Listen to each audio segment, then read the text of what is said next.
Have you ever wondered why so many highways, industries, warehouses, and real estate projects suddenly coming to Nagpur? क्या सिर्फ coincidence है या फिर इस सिटी के पीछे कोई बहुत बड़ा मास्टर प्लान चल रहा है?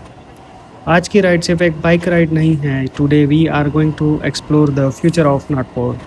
हम बात करेंगे रोड्स की, इंफ्रास्ट्रक्चर की, रियल एस्टेट की, इंडस्ट्रीज़ की और सबसे इम्पोर्टेंट आखिर एक्सपर्ट्स क्यों कह रहे हैं कि अगले 10-20 सालों में नागपुर इंडिया के फास्टेस्ट ग्रोइंग सिटीज़ में से एक बन सकता है. तो हेलमेट पहन लीजिए, इंजन स्टार्ट कीजिए और चलिए मेरे साथ एक राइड पर जहां हर रोड सिर्फ डेस्टिनेशन तक नहीं फ्यूचर तक ले जाती है. अब अगर किसी आउटसाइडर से पूछो नागपुर किस चीज़ के लिए फेमस है, मैक्सिमम लोग बोलेंगे ऑरेंजेस, कुछ लोग बोलेंगे ज़ीरो माइल और कुछ लोग बस इतना जानते हैं कि महाराष्ट्र का एक सिटी है. लेकिन reality is much bigger than that. Nagpur is not just another tier 2 city, it is one of the most strategically located cities in India. अगर इंडिया का मैप देखो तो ऑलमोस्ट सेंटर में नागपुर नज़र आता है. इसी वजह से इसी जोग्राफिकल हार्ट ऑफ इंडिया भी कहा जाता है. और बिजनेस की लैंग्वेज में सेंट्रल लोकेशन मीन्स अपॉर्चुनिटी. सोचो एक कंपनी को अपना प्रोडक्ट दिल्ली, मुंबई, कोलकाता, हैदराबाद, बेंगलुरु और चेन्नई सब जगह भेजना है. अगर वेयर हाउस किसी कॉर्नर में होगा, ट्रांसपोर्टेशन कॉस्ट बढ़ेगी, डिलीवरी टाइम बढ़ेगा, फ्यूल कॉस्ट बढ़ेगी. लेकिन अगर वेयर हाउस कंट्री के बीच में हो, डिस्टेंस बैलेंस हो जाता है. यही रीज़न है कि लॉजिस्टिक कंपनीज नागपुर को सीरियसली देख रही हैं. और जहाँ लॉजिस्टिक्स आता है वहाँ इन्वेस्टमेंट आता है, जहाँ इन्वेस्टमेंट आता है वहाँ एम्प्लॉयमेंट आता है, और जहाँ एम्प्लॉयमेंट आता है वहाँ रियल एस्टेट ग्रो करता है. ये एक चेन रिएक्शन होता है. बहुत लोग रियल एस्टेट को गलत समझते हैं. उन्हें लगता है आज रोड बनी कल प्रॉपर्टी डबल. ऐसा ऑलमोस्ट कभी नहीं होता. रियल एस्टेट एक्चुअली कैसे ग्रो करता है, सिंपली लैंग्वेज में समझाते हैं. स्टेप 1, गवर्नमेंट इंफ्रास्ट्रक्चर बनाती है, roads, metro, airport, expressways, industrial zones. Step 2, companies interest दिखाती हैं, फैक्ट्रीज लगाती हैं, वेयर हाउसेज बनते हैं, आईटी ऑफिसर्स आते हैं. स्टेप 3, जॉब्स क्रिएट होती है, थाउजेंड्स ऑफ पीपल शिफ्ट होते हैं, engineers, managers, sales professionals, labours, support staff. Step 4, इन सब लोगों को घर चाहिए, स्कूल चाहिए, हॉस्पिटल्स चाहिए, शॉपिंग मॉल्स चाहिए, रेस्टोरेंट्स चाहिए. और यहीं से रेजिडेंशियल और कमर्शियल रियल एस्टेट की डिमांड क्रिएट होती है. इसीलिए सक्सेसफुल इन्वेस्टर्स सिर्फ करंट मार्केट नहीं देखते, वो फ्यूचर इंफ्रास्ट्रक्चर देखते हैं. इंफ्रास्ट्रक्चर फ्यूचर डिमांड क्रिएट करता है, डिमांड फ्यूचर प्राइसेस क्रिएट करती है. इसीलिए एक्सपीरियंस इन्वेस्टर्स हमेशा एक सवाल पूछते हैं, आज यहाँ क्या है, से ज़्यादा इम्पोर्टेंट होता है कल यहाँ क्या होगा. Chapter 3, why Nagpur is different. India में बहुत सारे सिटीज़ डेवलप हो रहे हैं, लेकिन नागपुर की स्टोरी अलग है. ये सिर्फ एक रेसिडेंशियल सिटी नहीं बन रहा, ये एक लॉजिस्टिक सिटी बन रहा है. इंडस्ट्रियल सिटी भी, कमर्शियल सिटी भी और ग्रेजुअली टेक्नोलॉजी और सर्विसेज का हब भी है. अगर आप ध्यान से राइड करोगे तो हर तरफ नए flyovers, wide roads, industrial corridors, metro stations और नए कमर्शियल डेवलपमेंट्स दिखेंगे. ये सब अलग अलग प्रोजेक्ट्स नहीं हैं, these are pieces of one much bigger picture. Government जब किसी सिटी में लॉन्ग टर्म इन्वेस्टमेंट करती है तो उसका ऑब्जेक्टिव सिर्फ ट्रैफिक कम करना नहीं होता. ऑब्जेक्टिव होता है बिजनेस अट्रैक्ट करना है. बिजनेस जॉब्स क्रिएट करता है, जॉब्स इकोनॉमी को ग्रो करती है, इकोनॉमी रियल एस्टेट को ग्रो करती है. और इसी वजह से इंफ्रास्ट्रक्चर को इकोनॉमी का बैकबोन कहा जाता है. Chapter 4, zero mile is more than a tourist spot. हम सब ने ज़ीरो माइल का नाम सुना है. बहुत लोग फ़ोटो लेते हैं, रील बना देते हैं और आगे बढ़ जाते हैं. लेकिन इसका सिंबॉलिक मीनिंग बहुत बड़ा है. ज़ीरो माइल सिर्फ एक मोन्यूमेंट नहीं, ये रिप्रेजेंट करता है इंडिया का जोग्राफिकल बैलेंस. और एग्जैक्टली इसी बैलेंस ने नागपुर को लॉजिस्टिक मैप पर इम्पोर्टेंट बना दिया. आज जब ट्रक्स हाईवे पर चल रहे होते हैं, कंटेनर मूवमेंट हो रहा होता है, ई कॉमर्स डिलीवर्स हो रही होती है, तो लोकेशन मैटर्स. हर किलोमीटर फ्यूल सेव करता है, हर आवर डिलीवरी इम्प्रूव करता है और बिजनेस में टाइम ही मनी होता है. इसीलिए नागपुर का इम्पोर्टेंस सिर्फ महाराष्ट्र के लिए नहीं, पूरे इंडिया के सप्लाई चेन के लिए बढ़ रहा है. Chapter 5, a city that is preparing for tomorrow. कभी कभी डेवलपमेंट हमें एक साल में नज़र आता है, एक साल में नज़र नहीं आता. लेकिन अगर आप 10 साल पुरानी नागपुर की फ़ोटोज़ देखो और आज कंपेयर करो, डिफरेंस क्लियरली दिखेगा. Wide roads, metro, new commercial buildings, industrial expansion, better connectivity. ये सब ओवरनाइट नहीं हुआ. डेवलपमेंट हमेशा स्लो होता है, फिर मोमेंटम पकड़ता है और फिर सिटी का डायरेक्शन चेंज कर देता है।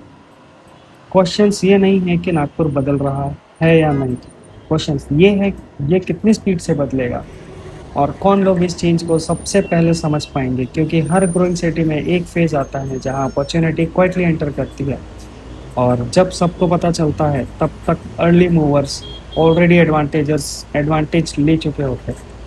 इस राइड में आगे हम देखेंगे मिहान समृद्धि महामार्ग, नागपुर मेट्रो, इंडस्ट्रियल कॉरिडोर और समझेंगे कि ये सारे प्रोजेक्ट्स मिलकर नागपुर का फ्यूचर कैसे शेप कर रहे हैं।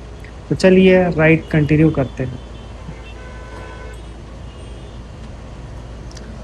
अगर आप पहली बार नागपुर आए हो तो शायद आपको लगे यार इतनी वाइड रोड्स क्यों हैं, ट्रैफिक भी मुंबई जैसा नहीं है और इतनी खाली ज़मीन।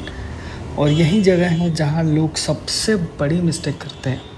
वो सिटी को आज देखते हैं, स्मार्ट इन्वेस्टर्स सिटी को 10 साल बाद देखते हैं। डिफरेंस सिर्फ इतना सा है, रियल एस्टेट सिर्फ सीमेंट और ब्रिक्स का गेम नहीं है, it's actually game of patience, infrastructure and demand. अगर मैं आज आपको एक एम्प्टी लैंड दिखाऊँ, आप बोलोगे यहाँ तो कुछ भी नहीं है, लेकिन अगर वही लैंड के पास 5 साल बाद मेट्रो स्टेशन आ जाए, एक रेप्यूटेड स्कूल आ जाए, हॉस्पिटल आ जाए और एक इंडस्ट्रियल पार्क ऑपरेशनल हो जाए, तो लोग वही प्लॉट देखकर बोलेंगे भाई अपॉर्चुनिटी मिस हो गई। अपॉर्चुनिटी कभी अनाउंसमेंट के दिन ख़त्म नहीं होती। अपॉर्चुनिटी तब ख़त्म होती है जब डिमांड सप्लाई से ज़्यादा हो जाती है। ये बहुत इम्पोर्टेंट पॉइंट है। Nagpur is not trying to become Mumbai. हर सिटी को मुंबई बनने की ज़रूरत नहीं होती। नागपुर की स्ट्रेंथ ही अलग है। मुंबई फाइनेंशियल कैपिटल है, बेंगलुरु आईटी कैपिटल है, पुणे एजुकेशन और ऑटोमोबाइल के लिए जाना जाता है। नागपुर ग्रेजुअली अपनी आइडेंटिटी बना रहा है, India's logistics and industrial gateway.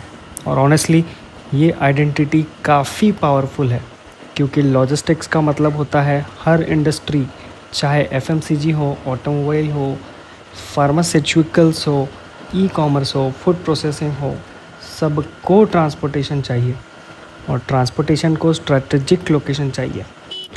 Y warehouses are becoming gold. अब एक इंटरेस्टिंग बात, अगर मैं 15 साल पहले किसी को बोलता वेयर हाउस में इन्वेस्टमेंट करो, लोग हंसते। गोडाउन में कौन इन्वेस्ट करता है? लेकिन आज warehouse is one of the fastest growing real estate segments. Amazon, Flipkart, Blinkit, Big Basket, हर कंपनी फास्ट डिलीवरी चाहती है। कस्टमर बोलता है मुझे 10 मिनट में डिलीवरी चाहिए, कंपनी बोलती है सर पहले वेयर हाउस तो बनाने दो। फास्ट डिलीवरी के सीक्रेट ऐप नहीं, वेयर हाउस नेटवर्क होता है।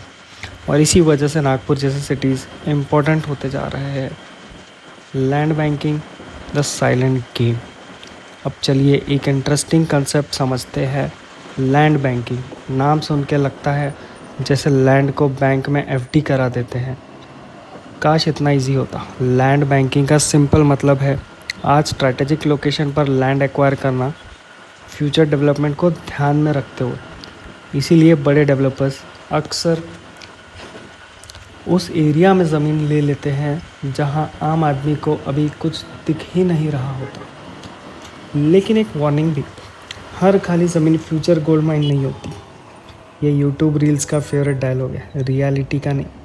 Infrastructure, zoning, legal approvals, connectivity और एक्चुअल डिमांड इक्वली इम्पॉर्टेंट होते हैं। Samruddhi corridor more than just a highway.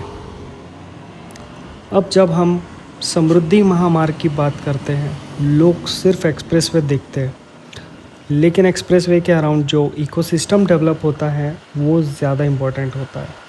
Fuel stations, hotels, truck terminals, restaurants, warehouses, industrial clusters, commercial activity और धीरे धीरे residential demand. Road कभी अकेली डेवलपमेंट नहीं हाथ लाती, रोड डेवलपमेंट को इनवाइट करती है। Commercial property the money machine. बहुत लोग पूछते हैं फ्लैट लेना बेटर है या शॉप? Answer depends. एक शॉप का कस्टमर अलग होता है, एक फ्लैट का बायर अलग होता है, एक वेयर हाउस इन्वेस्टर अलग होता है, एक industrial land investor completely different mindset रखता है। इसीलिए प्रॉपर्टी में एक ही